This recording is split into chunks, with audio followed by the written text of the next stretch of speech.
So, I'm going to be doing a review on Ghost Rider Wolverine, Weapons of Vengeance. This was a basically four-part story that was treated like a Ghost Rider Wolverine event by Ben Percy, who had been doing both books.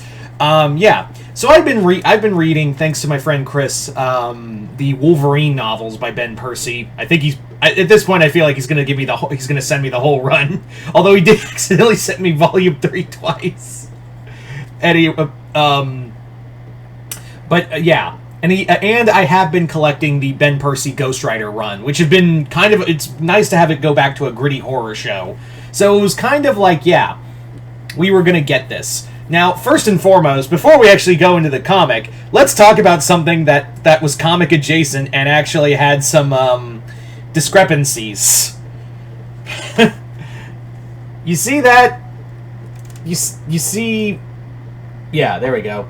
You see that in this Wolverine? That's Frank Miller. Remember when that cover came out and like everyone shit on it profoundly, and then it was followed up? And yeah, Frank Miller,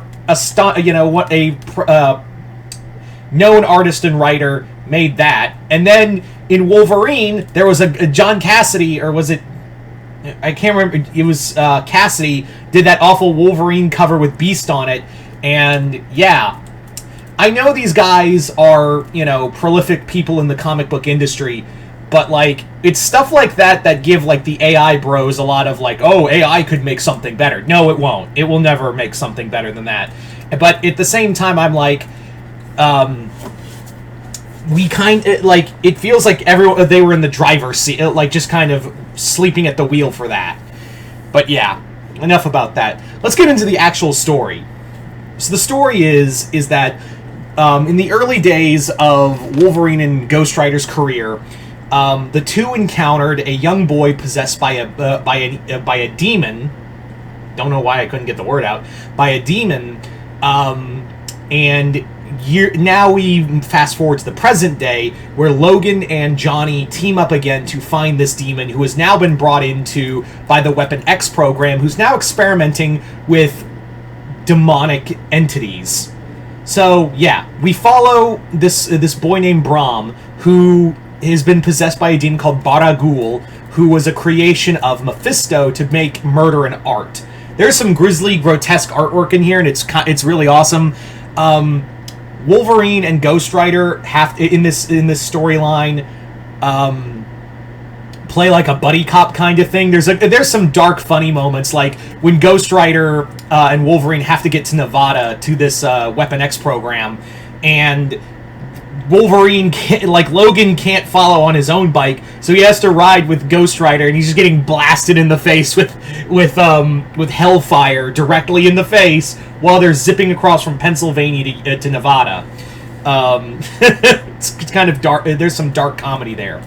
Ben Percy really likes to write these dark heroes. I would not be shocked if he actually got his hands on a Spawn comic at some point. Although I will say that,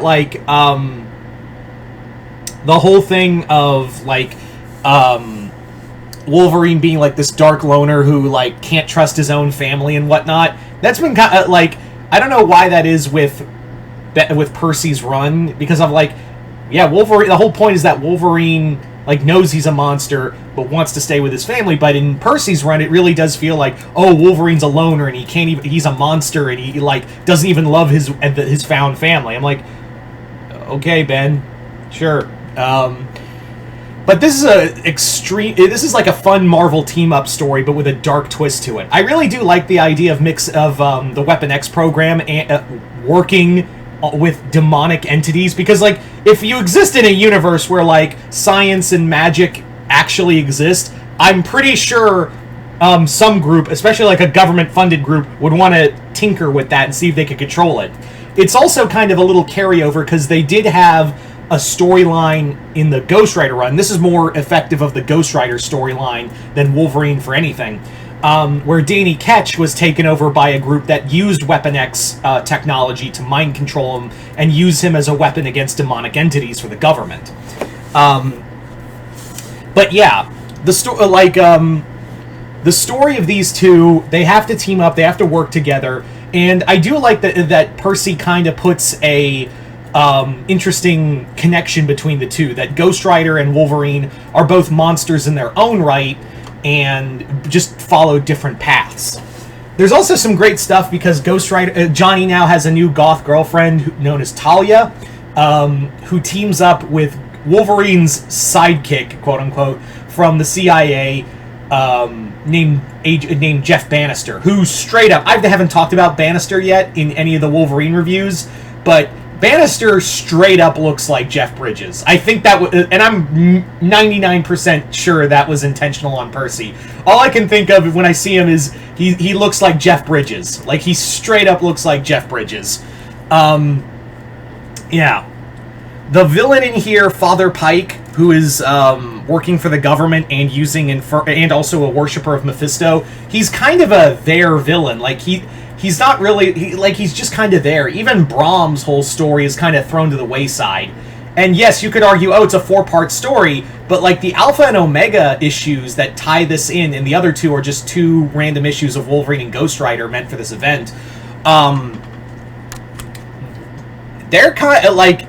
Brahm's whole story isn't really treated with anything, and this is kind of a thing I've noticed with Ben Percy's run, especially in Ghost Rider, where they'll have a lot of build-up and great storytelling, but then the ending just happens so damn fast. Like, it's just so... Like, some of it's even, like, throwaway lines. In Wolverine, it's not as egregious, but in Ghost Rider, I've noticed that Ben Percy's, like... his stories are really good, but then when we get to the ending, it just... like, has to, like, oh shit, we're at the end of the story arc, we gotta, like, huddle everything. And that's kind of what I feel here with this storyline, is that, yeah, you could have done a whole-ass storyline in 4 issues, like, 2 being an Alpha and Omega, but, like, it really does feel like the story itself and the build-up for these characters that Wolverine and Ghost Rider are fighting are just kind of, like, thrown at the wayside last second, and it's kind of the problem. It's a fun story, don't get me wrong. I just feel like, and it's just kind of a running thing with Ben Percy's comics, is that the endings just the endings just happen way too fast. But anyway, so yeah, this is a book I got because it's detrimental to, well, not detrimental, but, like, it's more important for Ghost Rider, and I've been collecting Ghost Rider since Chris got me Volume 1. So, Volume 4 of Ghost Rider, and then I think it's supposed to... Volume 5 is just kind of its own story called Final Vengeance, which it leads to the spirit of Zarathos moving from Johnny to the Hood, the new villain, as the new Ghost Rider, so that'll be fun. Anyway, do I recommend Ghost Rider, Wolverine, Weapons of Vengeance? Yeah, I do. It's a decent story, and I don't really think... As long as you have, like, some idea of what's going on with Wolverine and Ghost Rider at the time, you can kind of pick this up as its own story arc. It's not like with the Hulk and Thor book, Banner of War, where in that one it was very much tied to both storylines that Donny Cates was doing. But here it's like, yeah, you can pick this up, just have a little knowledge of it. But anyway, so there you go, guys. That's my review of Ghost Rider Wolverine Weapons of Vengeance. Comment below, let me know what you guys thought of it. Other than that, hope you all enjoyed this. I'm Mr. Multiverse. I'll see you next time in the Multiverse.